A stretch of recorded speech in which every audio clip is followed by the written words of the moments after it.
could start. Okay, we can start. So I have to we are redoing the para. So, for in the Vedantic view, okay, Yes. the chapter is dealing with the possibility and purpose of avatar. Possibility, because on the one hand, many religions think that the divine is very far away. Good morning, Pallavi.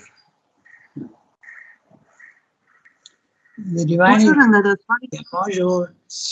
The divine is so perfect. Human beings can never approach him even. So this is one view of things. Yasmin, good morning. So, so that's a possibility. But in the Indian context, in the Indian philosophy, everything is only the divine.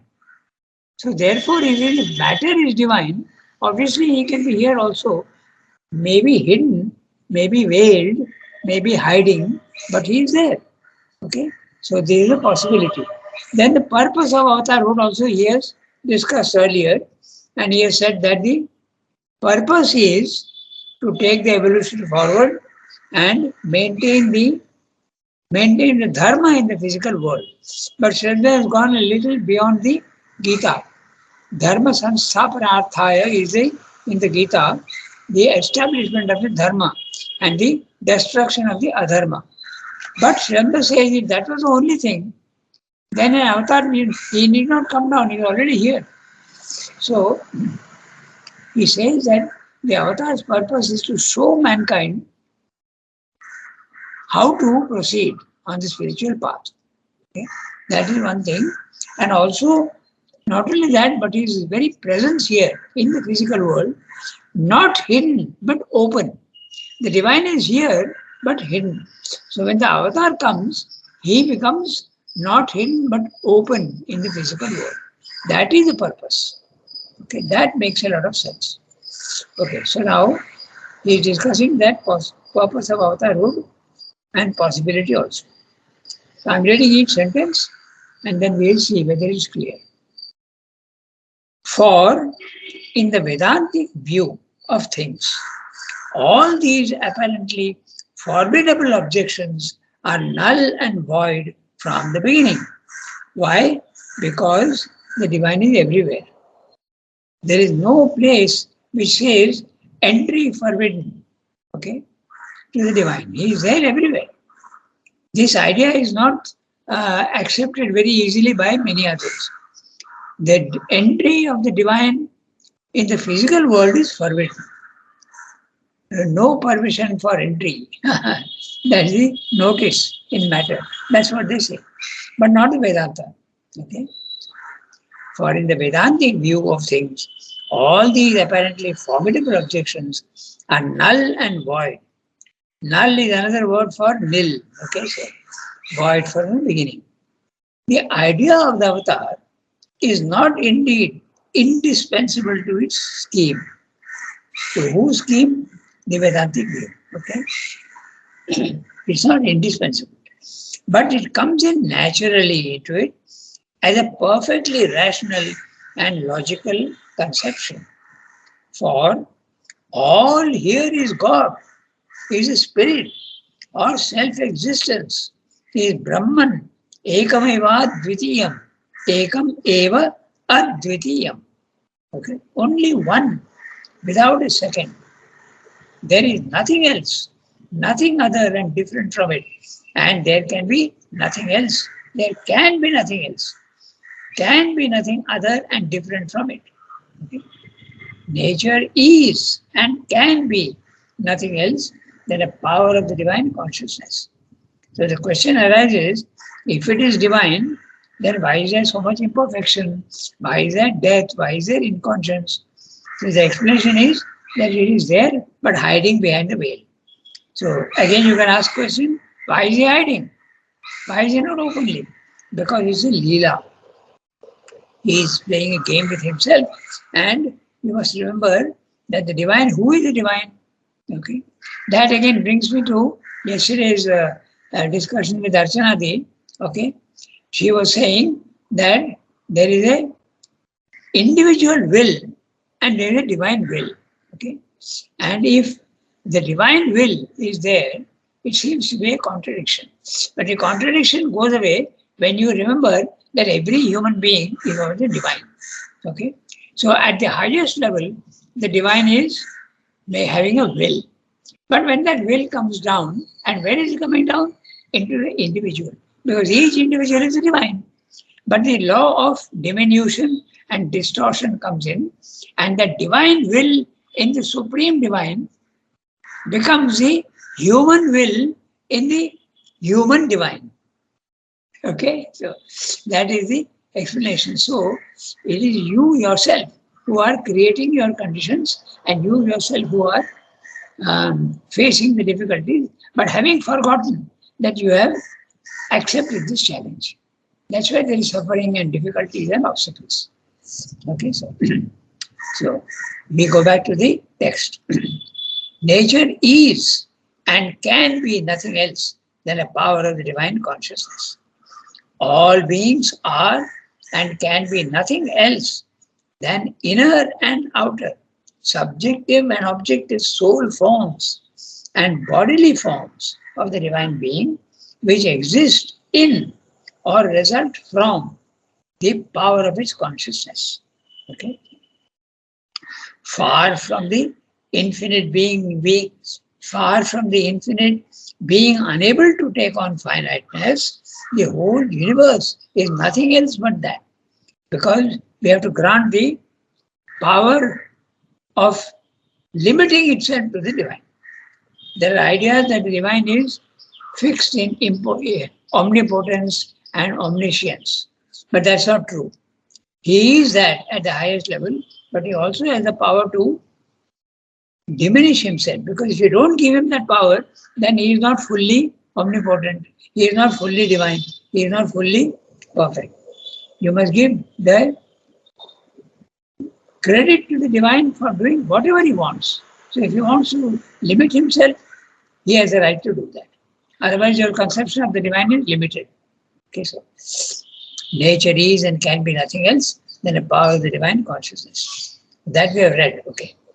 Far from the infinite being unable to take on finiteness, the whole universe is nothing else but that. We can see, look as we may, nothing else at all in the whole wide world we inhabit. Okay? Nothing else at all in the whole wide world we inhabit. Far from being the spirit, being incapable of form or disdaining to connect itself with form of matter or mind, and to assume a limited nature or a body, all here is nothing but that. The world exists only by that connection, that assumption. If the divine is not there, then matter cannot exist. Okay? Nothing can exist without the divine, because he is the only thing that exists. Now the third time he is saying far from. Okay? So far from infinite, he can be finite. Far from being formless, far from being only formless, he can take on a form. Lastly, thirdly, far from the world being a mechanism of law, with no soul or spirit intervening in the movement of its forces or the action of its minds and bodies. Okay, it's a huge sentence. We'll take it up by piece by piece. Far from the world being a mechanism of law. In other words, there is complete mechanical law in the physical world, and the divine is freedom. So where is the freedom here? So he cannot. That's what he's saying, but that's not true. Okay. It is that the mechanism of law, with no soul or spirit intervening in the movement of its forces or the action of its minds and bodies, there is a parenthetical phrase. Only some original indifferent spirit passively existing somewhere outside or above it. We'll discuss this parenthetical phrase later. The whole world and every particle of it is, on the contrary, nothing but the divine force in action. And that divine force determines and governs its every movement, inhabits its every form, possesses here every soul and mind. All is in God, and in Him moves and has its being. In all He is, acts, and displays His being. Every creature is a disguised Narayan. No, the word disguised, that's a key to the whole thing. At the highest level, he is undisguised. At the lowest level, he is still God, but he is disguised. Disguised by what? The clothes of matter, the clothes of vital, and the clothes of the mind. These are the three. The three, Sattva, Rajas, Tamas. So if you want to go to the spiritual field, you have to get rid of all these clothes and go to level 2. Okay? So this is what Sri is saying. The key is disguised Narayan. Okay? So I hope it is clear, and this is very, very clear that you must keep this in mind. Okay?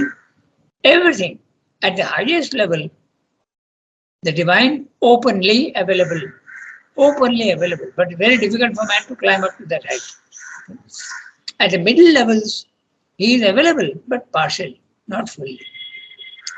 Then in the physical world, level 1, he is available, but very, very, very, very, very, very difficult because he's hiding, and he's hiding extremely well.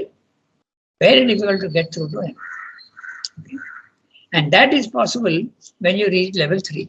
When you reach level 3, then he becomes available even at level 1. Level 3 is the supermind. And if you go there, you can see the divine here opening. Otherwise, difficult. Of course, there is a theory of pantheism, which you can experience at level 2. You can see the nature as divine. But not you won't see the transcendent, nor will you see the individual. So it's only partial. Okay? This is the para that he is saying. So the possibility of avatarhood doesn't become a possibility anymore, it's a certainty. Because the divine is everywhere. And there is no law which forbids him from going wherever he wants. As I said, no entry, no admission without permission is a notice in many, many clubs and many, many places. But not for the divine. He is there everywhere. He can go wherever he wants. Okay, because he is only created everything. So that the avatar rule is very, very consistent with Vedantic view. But Srimad is saying something interesting. Vedanta, the avatar rule is a consequence. It's not at all a primary, one of the fundamental statements of the Vedantic view. It's only a consequence. The divine is everywhere, so he can go everywhere. And the purpose we have seen is to lead the human being to the spiritual path and become an example to the world how to go about the business. Okay, so now we go to the next para, where again he begins from the far from being unborn. So 4 times he has said far from, far from, far from. This is the 4th time. Can I ask a question? Yeah, tell me. Now, Lord Krishna belongs to the overmind plane. Yes. But what about Brahma, Vishnu, Shiva? Are they supermind or they are also overmind? These are the personal forms of the impersonal forms of consciousness. I'll tell you because just recently only I have been reading about it and I will tell you, okay, since you have raised the question. Okay, just 1 minute.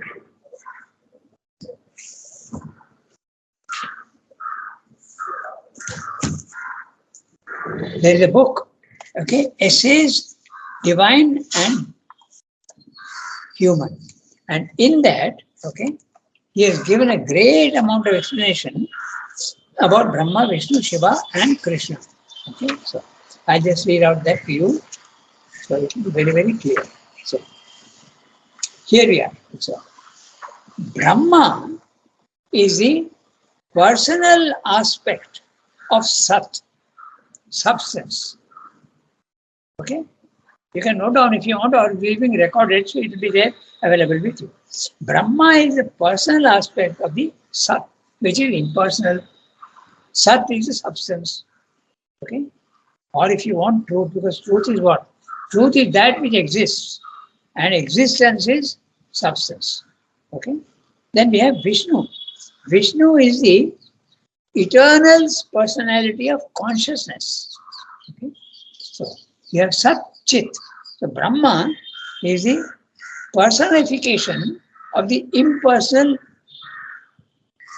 consciousness, Chit. Okay, clear? Then we have Shiva. Shiva is the eternal personality of the impersonal force, Shakti. Okay? So very, very clear. This is what Srila said in the essays, Divine and Human. Very clearly written. Then what about Krishna? Krishna is the personal representative of the eternal personality of impersonal Ananda. Very clear. I thank you for asking the question, Yasmin. But these are so Brahma, Vishnu, Shiva, and Krishna are the personal aspects of the impersonal aspects of Satchit Ananda, Satchit Shakti Ananda. Okay? Since it's recorded, you can always access it, but it is also there on Essays Human and Divine. Okay? So on page 208. Just a couple of Ranganath, Yeah, tell me. what is the title of the essay? Oh, acha, okay. The title of the essay. It's on 208, page 208. And Ranganath, page will differ because I will see it in the CWSA or in SABCL. Yeah, and you are having that book, so pages will differ. If you could give me the title of the essay. Okay, I'll give you. Okay, so it is Nature World Manifestation. Okay. Nature manifestation. But it's a huge thing with many, many numbers. Nature, the world manifestation. And CWSA, it goes on page 193. It's a very big, about 50, 60 pages. Huh? So this is, Ranganath, I think this is volume 12 or 13. Yeah, No. volume 12. Volume 12. 12. No? Yeah. Okay? Thank you, Ranganath. Yeah. It's a very, very interesting thing that he did. And Yasmin gave me the opportunity of going back to it. I've just recently read about it. So also there's another one. We also think of Brahma is the one that who creates. Okay? Brahma is the creator. Vishnu is the preserver. And Shiva is the destroyer. Because both are there all the time. There is construction and there is immediate destruction. Why should destruction be there? Because it's a principle, and all principle will exist in the infinite. So that also is there. And not only that, there is another thing also. When you construct something, a construction is bound to be finite. And if it is finite, it will be imperfect.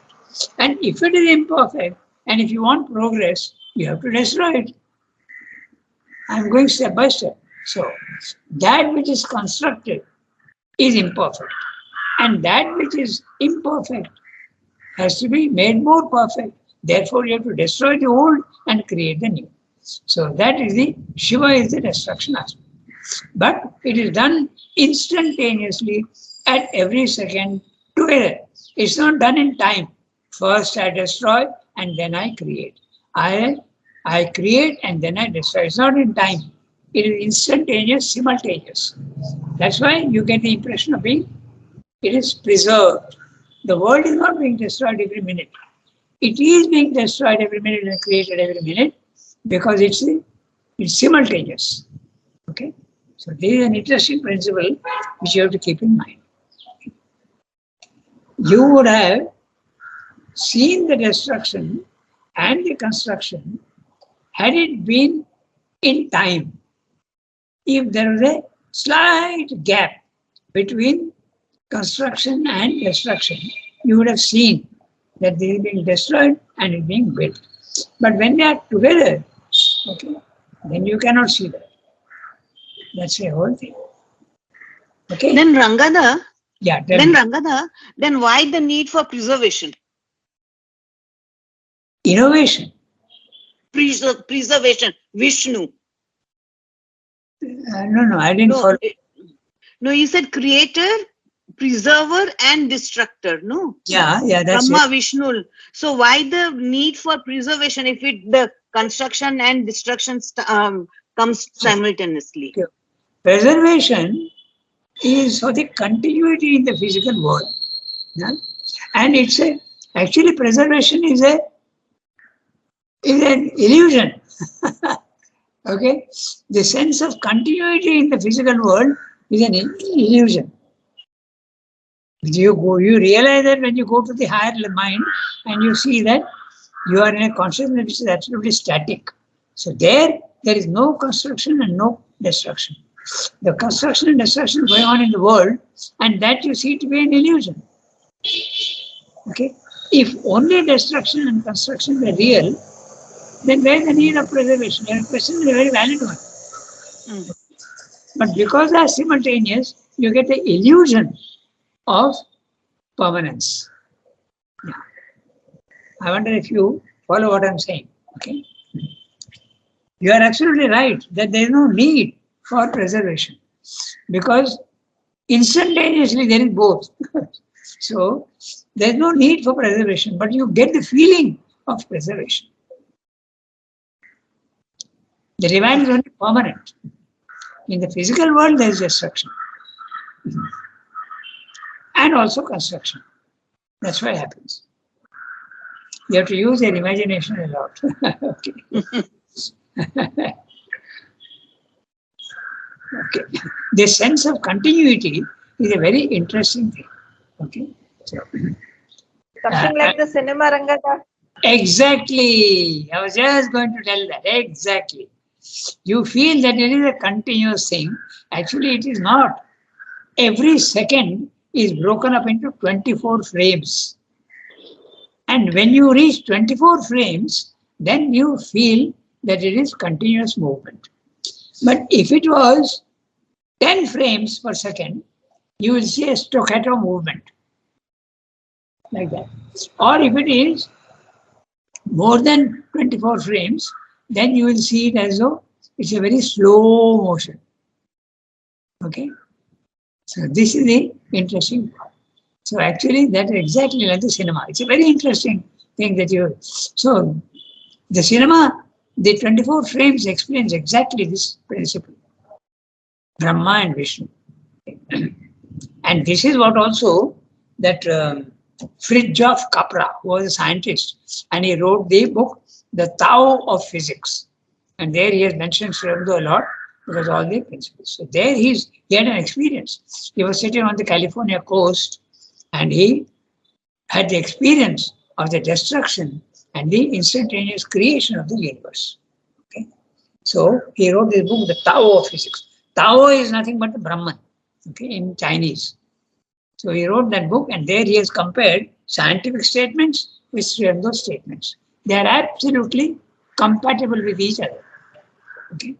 When science, not at the physical level, but at the intellectual level, after the quantum theory upset all their ideas of materialistic reality. Matter is not the only reality. Now science is very clearly, they know of that matter is not the only reality. They even speak of antimatter. Okay, so they have understood now that consciousness is the fundamental reality. Although there are many individual materialists who exist. Okay. So, Jasmine, thank you for raising the question. Okay. So, Brahma is Sat, the personal aspect of Sat, which is impersonal, matter, substance. Then Vishnu, okay, is the personal aspect of consciousness. Shiva, the personal aspect of Shakti. And Krishna, the personal aspect of Ananda. And it is this Krishna, the personal aspect of Krishna, who descended into Sri Aurobindo's very body on the 24th November 1926. He entered into Sri Aurobindo's body. And that's why he very clearly, this statement itself shows that Sri Ram is an avatar. Okay? And he never discouraged people from worshipping Krishna. That problem was particularly there with Dilip Kumar Roy. Dilip Kumar Roy used to always, he was very much attracted to Vaishnava. Okay, he was very much attracted to Krishna. And Sri Ram says, no problem at all. No problem. They are the same. Okay. So now, can we do the next one? Next para. Far from the unborn being unable to assume birth. So, one of you has to read. Yasmin, can you read? Sorry, I don't have the book with me today. Okay, so either Sunki, maybe you can read? Yes, I can read. Okay, go ahead. Far from the unborn being unable to assume birth, all beings are even in their individuality unborn spirits, eternal, without beginning or end, and in their essential existence and their universality, all are the one unborn spirit, of whom birth and death are only a phenomenon of the assumption and change of forms. The assumption of imperfection by the perfect is the whole mystic phenomenon of the universe. But the imperfection appears in the form and action of the mind or body assumed, subsist in the phenomenon. In that which assumes it, there is no imperfection, even as in the sun which illumines all there is no defect of light or of vision, but only in the capacities of the individual organ of vision. Nor does God rule the world from some remote heaven, but by his intimate omnipresence. Each finite working of a force is an act of infinite force, and not of a limited separate self-existent energy, laboring in its own underived strength. In every finite working of a will and knowledge, we can discover, supporting it, an act of infinite all will and all knowledge. God's rule is not an absentee, foreign, external government. He governs all because he exceeds all, but also because he dwells within all movement and is their absolute soul and spirit. Therefore, none of the objections opposed by our reason to the possibility of avatarhood can stand in their principle. For the principle is a vain division made by the intellectual reason, which the whole phenomenon and the whole reality of the world are busy every moment contradicting and disproving. Yeah. This is another example, far from, and why the possibility of avatarhood is not a possibility, but it's a certainty. It can be done. So, because each individual is really the divine. Why individual? Even each division, even the atom is divine. Okay, but the divine is hiding and veiling himself. That's the whole problem. So, I'm reading each sentence. Far from the unborn being unable to assume birth, all beings are, even in their individuality, unborn spirits, eternal, without beginning or end, and in their essential existence and their universality, all are the one unborn spirit, of whom birth and death are only phenomenon of the assumption and change of forms. So what Sridhar is saying is, the divine is coming everywhere down. At the highest level, he does not need to clothe himself. He is nakedly available in all his glory and his form. But when he comes down into the physical world, he is hiding behind the forms. Okay? He has to wear clothes. And the clothes are the matter, the life, and the mind. Just like we wear several clothes. Okay? We have outer clothing, we have inner clothing, and sometimes even something more than that. Okay? If you have an overcoat and a shirt and a banyan. Okay? So that's it exactly. So the one that is bearing the body and entering into the body, that is the divine, and he is unborn. And when you realize that you are the psychic being or the self, you realize that you are immortal. You have always been. So it is a divine coming down and entering into a body made by Prakriti.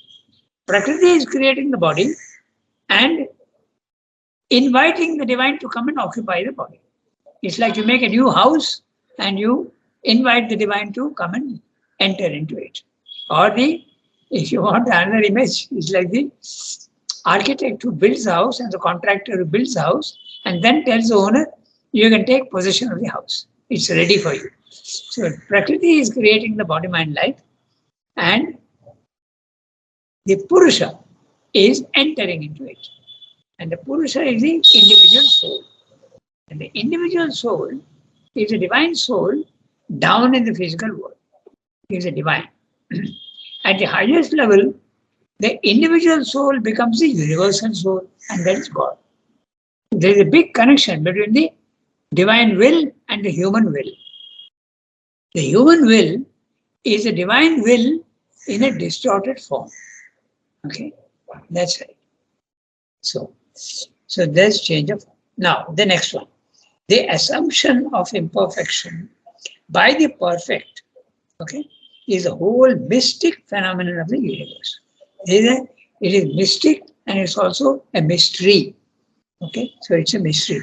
When you are not aware of things, or when you go higher up and climb in consciousness, realize yourself or the your psychic being, then the mystery starts becoming not so much of a mystery. You start understanding the mystery.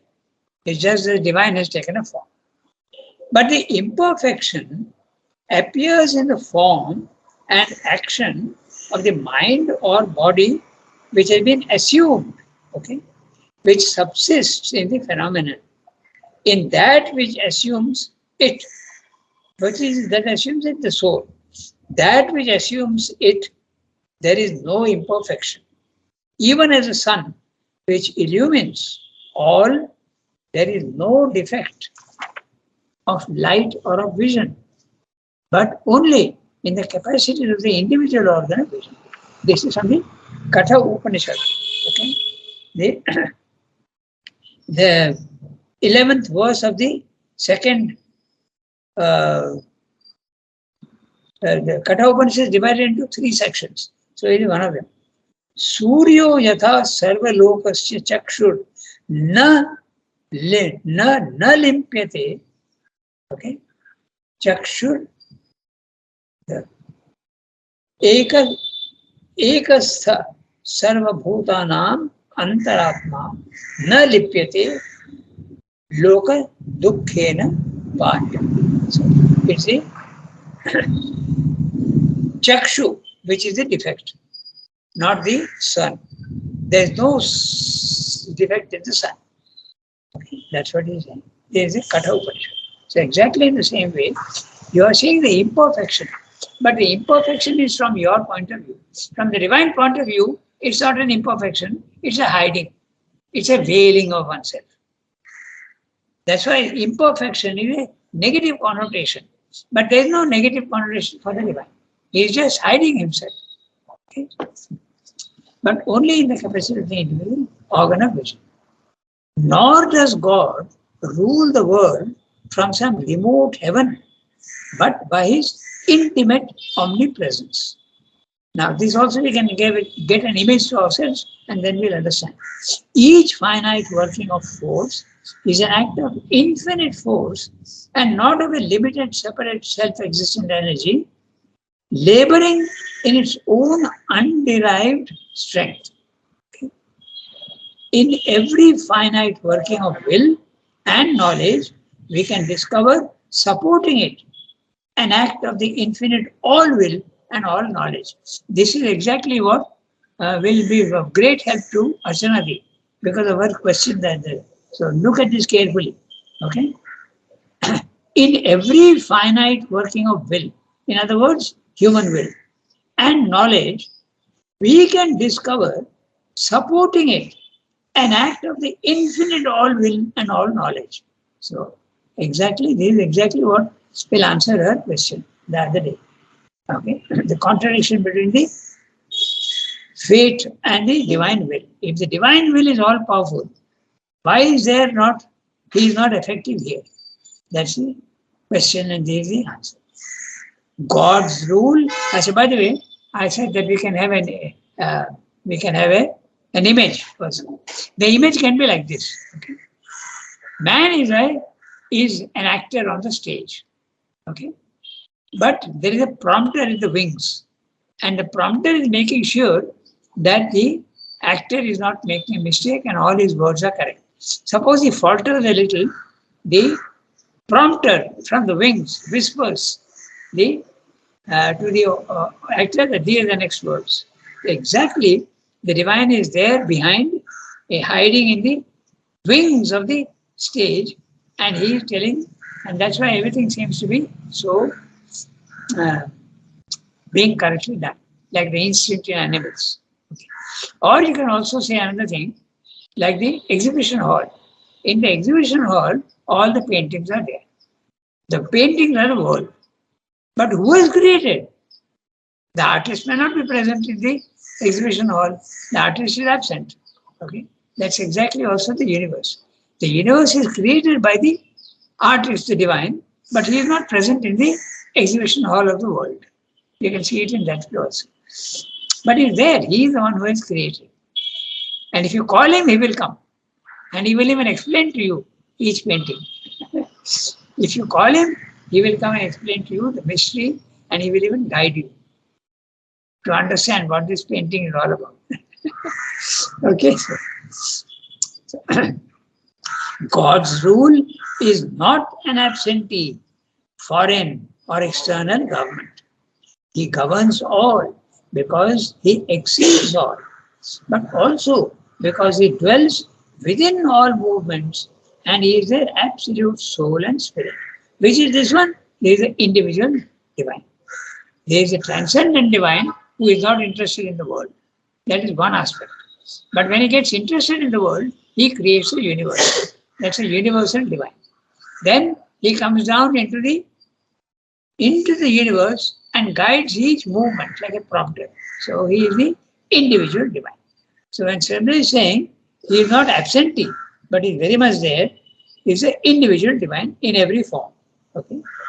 He governs all because he exceeds all, but also because he dwells within all movements and is their absolute soul and spirit.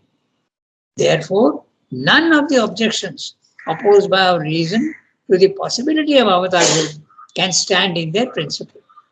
He is very much there at all the three levels. For the principle of the no possibility of the divine coming there, that's a principle, is a vain division, useless division and vain. It is not effective at all. Made by the intellectual reason, which the whole phenomenon and the whole reality of the world are busy every moment contradicting and disproving. So, we can stop here today. There's just 1 minute left for 8. Oh, it's 8:14. So, 2 paras where he is explaining very clearly that purpose of avatarhood is definite and the possibility is not a possibility, it's a certainty that the divine can do that whenever he wants. Okay? So, we stop here today. Come in. Thank you, Rangada. Merci Rangada, au revoir, bonne journée. Very interesting. Merci beaucoup. Okay.